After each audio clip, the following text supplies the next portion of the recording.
Assalamualaikum warahmatullahi wabarakatuh. Salam sejahtera semuanya. Nama saya Asep Saifullah dari Program Studi Teknik Geologi, Fakultas Ilmu dan Teknologi Kebumian ITB. Pada video topik 7, pengenalan prinsip penginderaan jauh SAR, segmen 2, prinsip SAR.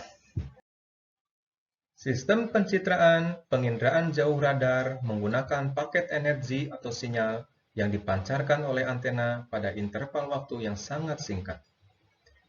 Paket energi yang dipancarkan ini kemudian berinteraksi dengan objek yang ada di dalam bentang alam, dan beberapa bagian energi tersebut dihambur-balikan kembali ke sensor.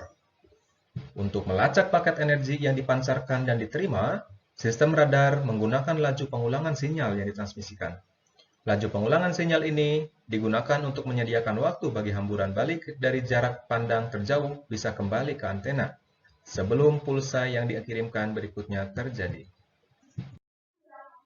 Mekanisme terpenting dalam sistem radar adalah modul pengontrol waktu dan frekuensi sinyal yang dipancarkan dan yang diterima. Berikut ilustrasi sinyal yang ditransmisikan oleh sensor ditandai dengan garis lengkung merah terhadap waktu perambatan gelombang yang ditandai dengan angka. Misalnya, saat T0, sinyal mulai dipancarkan, kemudian merambat dengan waktu T1, T2, dan seterusnya. Pada saat T6, ada sinyal yang berinteraksi dengan rumah, sehingga pada saat T7, ada sinyal yang dihambur-balikan ke sensor. Pada saat yang sama, ada sinyal yang masih merambat dan berinteraksi dengan objek lain, misalnya pohon, pada saat T8. Sehingga pada saat T9, ada sinyal lain yang dihambur-balikan ke sensor.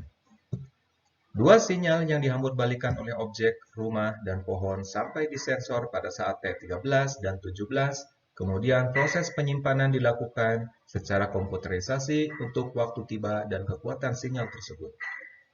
Apabila kekuatan sinyal yang digambarkan terhadap waktu perambatan sinyal, maka akan terlihat waktu dan kekuatan sinyal dari objek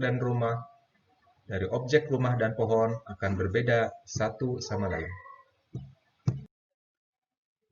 Ilustrasi sinyal yang dihambur-balikan oleh objek rumah dan pohon yang ditunjukkan oleh perbedaan kekuatan sinyal dan waktu tiba merupakan ilustrasi radar dalam satu dimensi atau dalam satu piksel citra dua dimensi.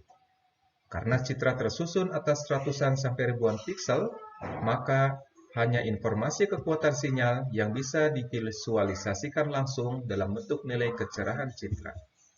Informasi waktu tersimpan dalam bentuk fase gelombang yang bisa divisualisasikan dengan proses lain, misalnya proses interferometri. Kemajuan besar dalam penginderaan jauh radar adalah peningkatan resolusi searah wahana bergerak atau azimut melalui pengembangan sistem sintetik apertur radar. Peningkatan besar dalam resolusi azimut dapat direalisasikan jika antena yang digunakan sangat panjang. Para ahli rekayasa telah mengembangkan prosedur untuk mensintesis antena yang sangat panjang tersebut secara elektronik.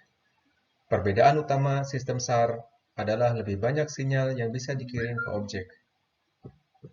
Prinsip-prinsip Doppler kemudian digunakan untuk melacak semua pengembalian gelombang mikro dari objek yang ada di permukaan. Berikut ilustrasi cara kerja antena sintetis dalam sistem sintetik apertur radar dengan wahana yang bergerak dari kiri ke kanan. Prosesor SAR menyimpan semua sinyal yang dikembalikan objek dalam bentuk kekuatan sinyal atau amplitudo dan fase.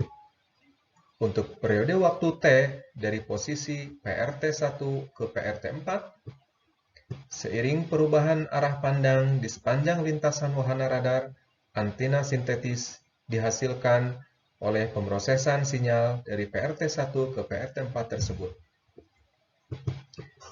Hal ini menyebabkan bukaan sintetis lebar, sehingga seolah-olah antena yang digunakan sepanjang PRT1 ke PRT4. Dengan periode waktu T yang didesain tak terhingga, maka resolusi spasial yang sangat tinggi mungkin dicapai karena tidak tergantung lagi dengan panjang antena. Demikian penginderaan jauh geologi topik 6 segmen 3. Kita akan bertemu di video untuk segmen selanjutnya. Terima kasih.